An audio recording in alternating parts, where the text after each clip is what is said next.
There are catfish big enough to, yes, definitely swallow us whole. Boom, gone.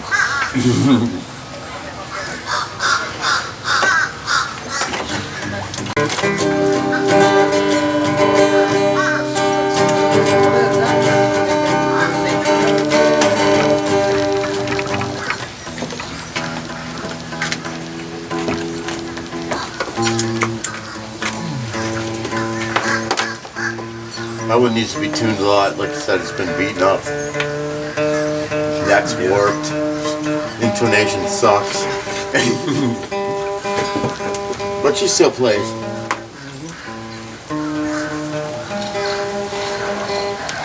That was So really, is it still sober current for this thing? really good, Jim. It really was, Jim. Thank you so much, man. Oh yeah, you're welcome. Welcome to the $900 luxury yacht club. I see it. See it. Like it. I'm gonna have to come over here with the Lucky Hit equipment and cut your grass for you and knock all this shit A down. little bit scratched. Did you get scratched? Oh, I got a different one if you want to straight. That's fine. But I got, I have to stick with it. Okay? Samsung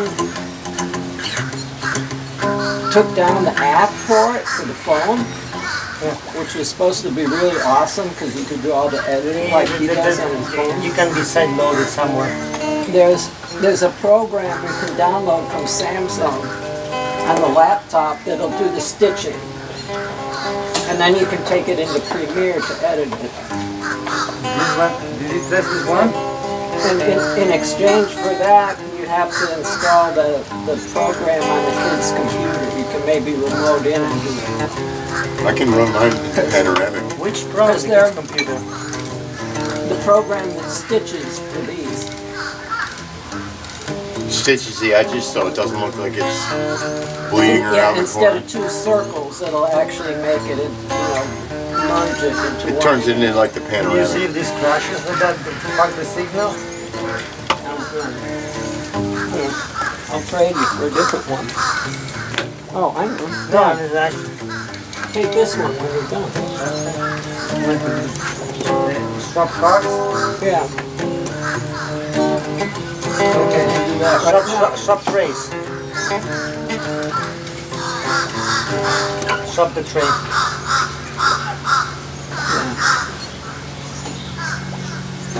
But you could have kept playing their maestro. Roll it out. I don't have a big repertoire like you do, man. I don't have a big repertoire. I just wanted to feel some strings on my fingers. Just play what I'm feeling. Yeah. Actually, I was learning to do it this morning. Yeah. Luke Combs doing this. Combs doing it. It's a song called "Doing This" by Luke Combs. Yeah, I try to learn like a song a day. Is that so? Keeps it fresh, Oh. you know. Cool. I should learn a song. Now you got a good one. A day. I like to go to Guitar Center and just grab a guitar off the wall and just sit there and the guys are just like, you can sit there as long as you want, bro. I'm like, okay, thanks. And they're like, Yeah. you playing? Are you in a band or something? I'm like, no, not in a long time. I do the lounge Whenever lizard your thing brother once in a while still. Because I'll makes get up and himself sing everybody. to establish communication with me, which is easier said than done, okay? Oh, yeah. He's too busy doing nothing, okay? That's Yeah, not it's news, the okay? theme of my shirt today. I'm not lazy. I really enjoy doing that. Doing nothing.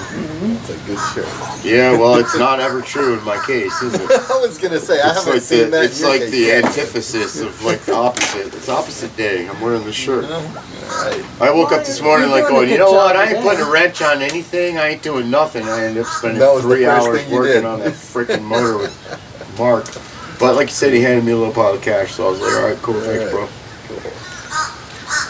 But like you said, I have a feeling that the word's out now that already. You know what I mean? Like, Well, the thing is the other mechanics, even that guy in the black truck. I mean, I like him. You know what I mean? But there's a lot of shortcuts that a lot of them take. You know what I mean? And just, I don't take no I shortcuts. know, I can see that. I tore that motor down in about, what, an hour? Yep. Had it in pieces, you know what I mean? Everybody was like going, holy shit. I'm like, dump all the rust out of this, we'll clean this out, we'll do that. Take that starter off, get all that rust out of there, knock it around, see if I can get it working again. Yeah. I got it working. I've heard a lot of big talk and a lot of complaining, you know what I mean, which kind of shoots around what really needs to get done. Right. Oh yeah. You know what I'm saying? Yeah. You know that show. Mark's right there with me. That's why he was busting out greenbacks today. He was like, come here for a minute. This is mine. Can you look at it? I was like, I guess. Yeah. Why? Whoa. I was like, you know what? And then when I was jumping it and stuff, I was like, all right, I had all the cables hooked up. I said, just, go ahead and connect those two together right there with the screwdriver and we'll see if it kicks over. And he's like, hand me the screwdriver. He's like, I'm like, are you scared? He's like, I was like, all right, I got this, man. Whoa. He's all like, oh, okay. I was like, Mark, man, it's not going to bite you anymore. I was like, yeah, but I've had really bad luck doing that kind of stuff. I'd rather leave it in somebody's hands who doesn't look like they're terrified. And you're not terrified. You're just tearing this shit apart and doing it. I'm like, okay, well. I'm like, don't bring me a motor someone else is taking apart in a box because I'm just going to tell you the anchor. You know what I mean? And I told him that too. I said, if you pull another one of these generators off one of these boats, I said, instead of clipping the wires that are on the motor, pull the shit off the firewall and then clip everything. So I got everything there, the ignition and the hot wire for the glow plugs and all that, because everything was cut off that thing. And it's like, Freddie's like, can you get it to run? And I'm like, well, I could if half the parts weren't missing. But half of the shit's still bolted into the engine compartment. He's like, I'm like, I can force it to run, but, all it's going to do is go, whoa, for a minute or two and die. It's got no fuel lines on it. It's got no water for the impeller. That's why I opened the impeller up and made sure it was nice and greased, because if we're going to dry fire it, at least the impeller's not going to burn up. Even a couple minutes running, it wouldn't hurt it. It was a brand new impeller. Melting impeller or what? They need the water to cool them. They're rubber. They're just rubber fins with a little nodule on the end of it that runs the length of it. And if they're not greased up in silicone real good inside that thing, they'll heat up and it'll melt the rubber and it'll fry out the impeller. You gotta have that as water flowing through it to keep it cool. So I said, to test fire this motor, we don't need to hook up a bucket so that the pump works and circulates. I said, put enough fuel in it, fire it up, let it run for a minute, choke it out with a rag. Now we know it runs. That's all there is to it. It's a diesel. I mean, they don't die. The owners die, and they get new owners afterwards, but the diesel itself, it'll probably go on forever. They're timeless. That diesel in my boat's probably like in 1967 or 8. It's as old as I am. But it'll run for another 25 years, 30 years before it needs to be serviced again. That's just how they're built. They're like low RPM, low everything, but high pressure because the pistons are big. They put out a lot of juice just because the piston's big. It doesn't have to move fast. It's not like a car engine where you got like fucking 6,000 RPMs. I mean, 2,200 is max for most diesels. 2,500. Really? Oh yeah. They produce so much low-end torque that it's all gearing at the transmission. If I put like 2-to-1 gears in my boat, it would submarine. It would try to dive, literally, because it's a displacement hull. So it only has an X amount of speed that the hull will allow. After that, it'll start to try to nosedive. You know what I'm talking about? You didn't know that? What happened with my boats when they reached hull speed is they would start to do this and just make a huge fucking wake. And I could give it more gas, and it wouldn't go any faster, but it would make a bigger wake. Right. Well, sailboats, the way they're designed, they will start to porpoise, what they call porpoise, and the front end will start to dive. It'll start to dig even more. Because at that point, you got so much thrust on the ass end, it's lifting the ass end up and trying to push the front end down. It's the opposite. Oh, that's interesting. It's the complete opposite. Like if you've got too much horsepower on a regular displacement hull, I mean, not like your McGregor. McGregor 26X, which just can fucking plane and haul ass. A displacement hull with a fixed keel on it, or even a swing keel like the little boat, it'll only go so fast before the ass end will start to try to lift up and drive the front end in. Wow.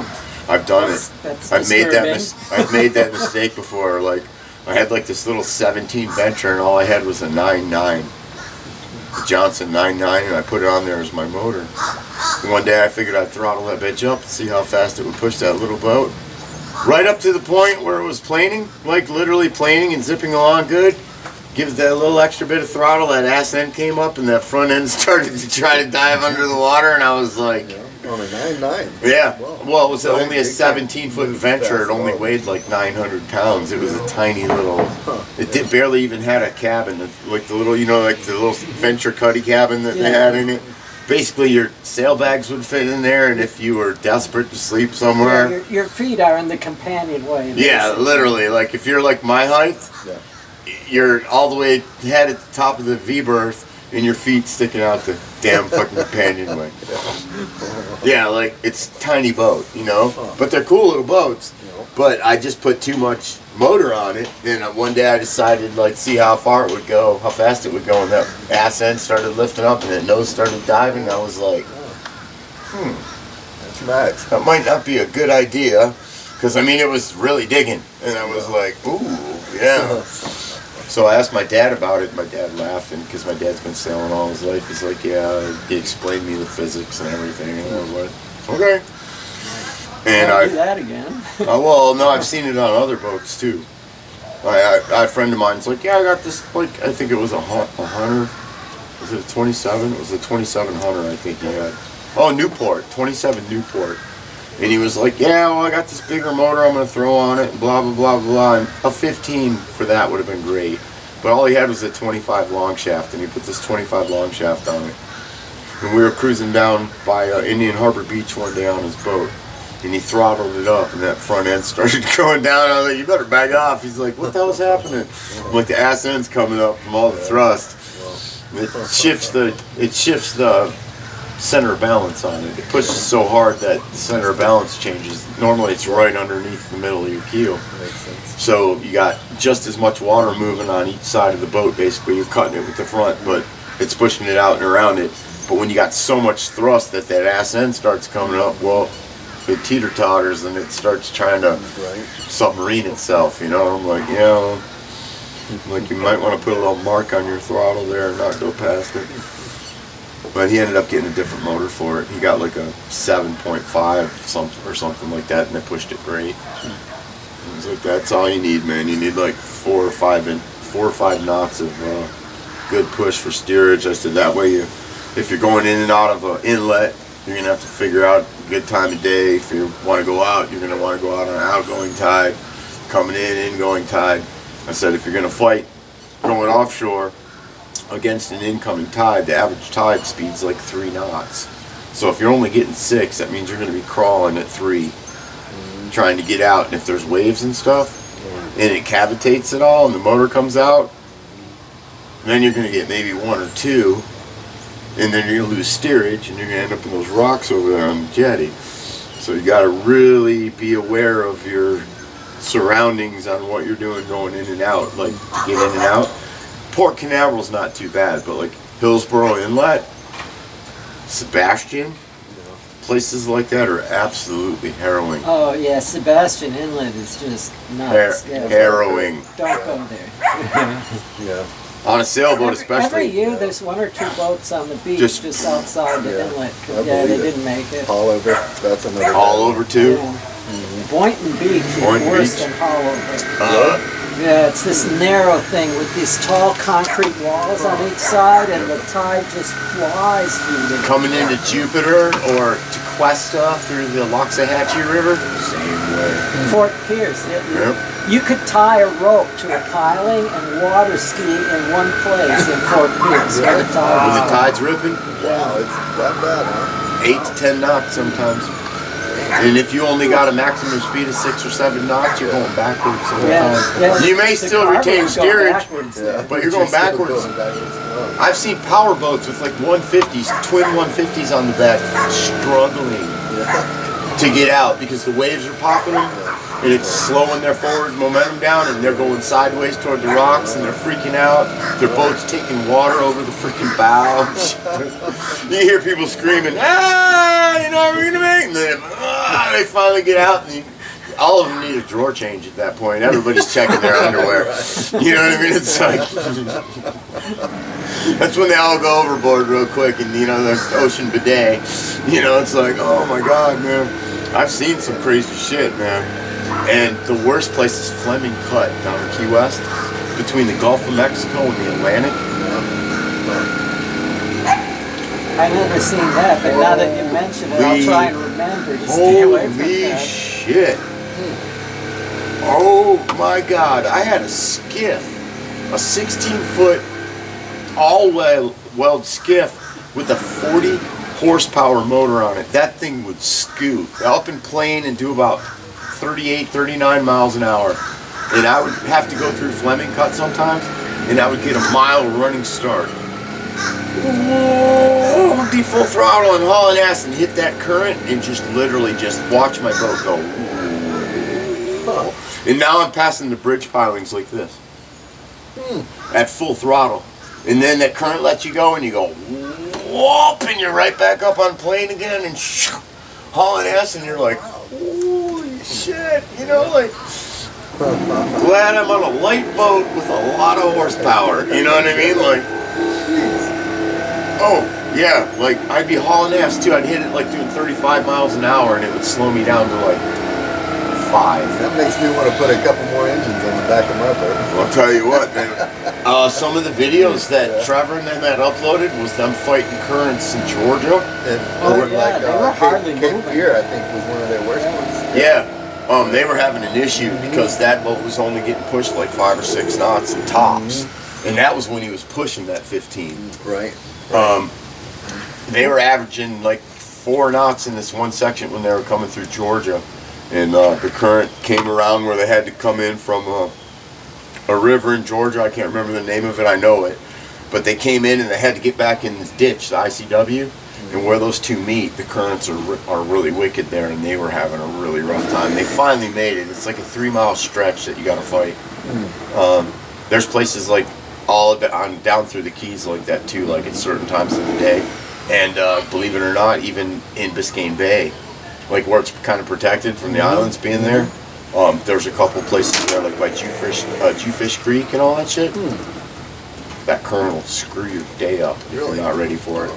Oh yeah, you gotta be ready. Where is Jewfish Creek in relation to like Key Largo, just north of Key Largo. When you go over the bridge, it comes into Key Largo. If you look off, the first island is Key Largo. I know, but I mean from Biscayne. I was thinking like. Well, Key Biscayne runs Miami. all the way from Miami, downtown Miami. You go through, you go past John Pennekamp. You go past Turkey Point, the nuclear plant. Then you go up about, I think it's maybe a 15 or 20 mile stretch till you start getting into Key Largo, and then it opens up into kind of like, it's still Key Biscayne, but it's more of the Gulf of Mexico on that side, and then the other side now is the Atlantic. Gotcha. And then there's a few areas through there where the current can be real treacherous too, like Jewfish Creek, which is literally like as the green wall between the road disappears as you're going down to the Keys. Right there's a marina called Gibson's Marina off to the right hand side. It's been there forever. Oh yeah. They got a nice restaurant. Yeah, a really nice restaurant there and stuff. That's where we anchored out the night. And Jewfish Creek is like half a mile backwards from there, under the bridge you cut through, and it's only about maybe as wide as this canal. But it squirrels its way through and goes out to the Atlantic. And when you get to the point where it's at the Atlantic, you got to make a hard right. The channel markers tell you to go straight, but you really need to make a hard right, because right off on the left-hand side is a big-ass fucking rock. and there's no marker on it. I don't know why someone hasn't thrown like a bleach bottle with a weight on it or something out there, just to warn people Flag that on it's that there. thing. But I knew it was there. Yeah. So I'm going out in a sailboat that draws 5 feet. So I get out through the marker, and we're putzing along, and I cut hard to the right to go out about 100 yards, and then straight out again till I know I'm in deep enough water between the reef and the inner reef in the actual channel there before I make my turn to head south, west towards Key West. There's a fucking power boat right behind us. And I know he's impatient as shit because we're crawling. We're like doing 5 knots. He's in this big ass fucking like scarab type boat. He's ready to fucking just to throttle that bitch to the wall. So we get out and we make our turn, and I hear his motors come up. Come on. And he fucking takes off out of that thing and he goes to the left, and all I heard was crunch. And I was like, my buddy Tab was like, "Did you hear that?" I was like, "Oh yeah." And he was like, "Should we even stop to see if the guy's good or not?" And I'm like, "Fuck no, man. Throttle this bitch up as fast as it goes and just keep heading out." So we throttle up and we're heading out, and now we can both hear him because his motor's done. Yeah. He just fucking probably knocked his prop right off that. He hit it with the motor. Oh man. You know what I mean? So now he's dead in the water. And he's just cursing up a storm. You know what I mean? And we're just like, with the sail on, just like, just pretend like you don't hear him, you know what I mean? Like, so we just took off and headed on down south, you know what I mean? Like, Yeah, right. I'm not going back hit for him, Fucking weekend warrior on this fucking, It's probably some like CEO. I mean, the boat was like, it was like one of them scarab, like 40-foot long race boat, the little cigarette boat looking thing. Yeah, But you he- don't have that if you don't have $500,000 to Right, go on a toy. I didn't feel sorry for him. Let's put it that way. I know he had Ceto. You know what I mean? So I was like, I ain't stopping to help this guy out. You know what I mean? No way in hell. Shit. We were scrounging money for overnights. But I ain't helping him. I don't want to hear us bitching because he was screaming. I was like, well, that's what happened. When Jeff saw your boat, Anybody need What- anything? Oh, what he wanted to put on that catamaran was twin 115s. Really? I wondered if it could hold motors like that. yeah. I know. Really? Yeah, it'd get on plane and fly. Yeah. That boat that's on the back of Charlie's boat is 115. Yeah. Huh. I can't imagine it weighs more than 300 pounds. Really? Yep. Hell, you could do teleflex on one motor and then run a swivel bar over to the other one so they turn. But you have to have like opposite screws on it. You know what I mean? Like one that spins one way, one that spins the other in order for it to counterbalance. Otherwise, if you had two that go the same way, it's just going to try to drag.